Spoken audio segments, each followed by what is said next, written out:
कुर्सी विधानसभा में voter list में घोटाले का बड़ा आरोप।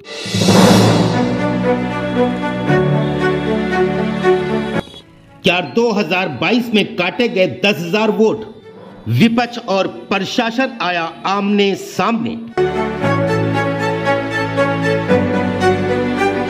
कुर्सी विधानसभा में वोटर लिस्ट में हुई धांधली को लेकर आई गर्मी। सपा नेता राकेश वर्मा ने 2022 में कुर्सी विधानसभा में 10,000 वोट काटे जाने का किया दावा। वहीं डीएम शशांक त्रिपाठी ने जांच के बाद आरोपों को बताया बेबुनियाद। 2022 के विधानसभा चुनाव के बाद जब मतदान हो रहा था तो हम विभिन्न पोलिंग बूथों पर जा रहे थे और जहां जहां पर हम गए वहां पर दर्जनों लोग हर बूथ पर मिले कि मेरा वोट वोटर लिस्ट में नाम है, पुराने वोटर लिस्ट में इस बार डिलीट कर दिया गया। जब हम गुरसेल पहुंचे तो गुरसेल में 150 मतदाताओं के नाम डिलीट कर दिए गए। फतेहपुर में करीब 500 वोटरों के नाम काट दिए गए। जितने भी वोट कुर्सी विधानसभा क्षेत्र में, किसी के 5 वोट, किसी 10 वोट, किसी 15 वोट, किसी 50 वोट, लगभग 10,000 वोट प्रशासन ने कुर्सी विधानसभा में डिलीट किए थे। चुनाव के बाद हमारे राष्ट्रीय अध्यक्ष आदरणीय अखिलेश यादव जी ने हर विधानसभा क्षेत्र से जिन लोगों के वोट कटे थे उनके एफिडेविट मंगवाए थे, लेकिन चूंकि बहुत जल्दी थी इसलिए सभी लोगों के एफिडेविट हम लोग माननीय राष्ट्रीय अध्यक्ष जी के पास नहीं प्रस्तुत कर पाए। कुर्सी गांव के 11 मतदाताओं के एफिडेविट हम लोगों ने पार्टी कार्यालय में जमा करवाए थे और हमारे राष्ट्रीय अध्यक्ष जी ने निर्वाचन आयोग को जांच के लिए भेजा था। 3 साल बीत गए, अभी तक उन लोगों को इस चीज की याद नहीं आई कि हमारे राष्ट्रीय अध्यक्ष जी ने जो शिकायत की थी उसकी जांच करा ली जाए।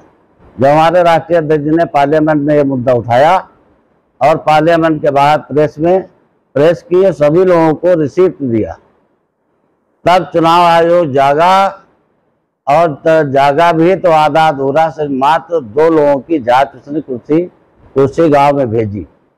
एक नसरीन बानो और दूसरे फुरकान, मोहम्मद फुरकान। हमारे चुनाव में इन दोनों मतदाताओं के वोट डिलीट कर दिए गए थे। उसके 4 महीने के बाद पुनः इन दोनों लोगों के वोट जोड़ दिए गए और दूसरी आईडी बना दी गई। नसरीन बानो के पति की जगह पर उनके दामाद का नाम वोटर आईडी में दर्ज है। इस समय दोनों मतदाताओं का 2-2 आईडियां हैं और हमारे अभी डीएम साहब का कल ट्वीट आया कि दोनों जो मतदाता वो सही पाए गए हैं। हमारे अध्यक्ष जी की बात गलत है। ये दोनों मतदाताओं के वोट कटे थे, 4 महीने के बाद इनके वोट जोड़े गए। अगर ये पहले ही जाग जाते तो आज हम उत्तर प्रदेश की विधानसभा में होते। हमारे 10,000 वोट काटे गए। राहुल गांधी जी ने, हमारे राष्ट्रीय अध्यक्ष जी ने जो मुद्दा उठाया है वो बहुत सही है और पूरे देश में यही खेला चल रहा है। अगर ये नहीं बंद हुआ और प्रशासन के लोग निष्पक्ष नहीं हुए तो हमारी पार्टी जन आंदोलन छेड़ेगी इन लोगों के खिलाफ।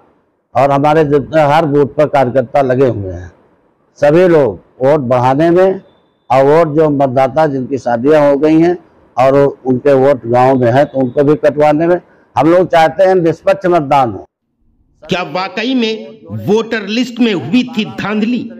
क्या 2022 में कुर्सी विधानसभा में हजारों वोटर्स को लोकतंत्र से कर दिया गया था वंचित? इस सब का सच सामने आने में क्या होगी अगली कार्रवाई, इस पर रहेगी सभी की निगाहें टिकी। बाराबंकी से रिपब्लिक रेंसा के लिए सैफ मुख्तार की रिपोर्ट।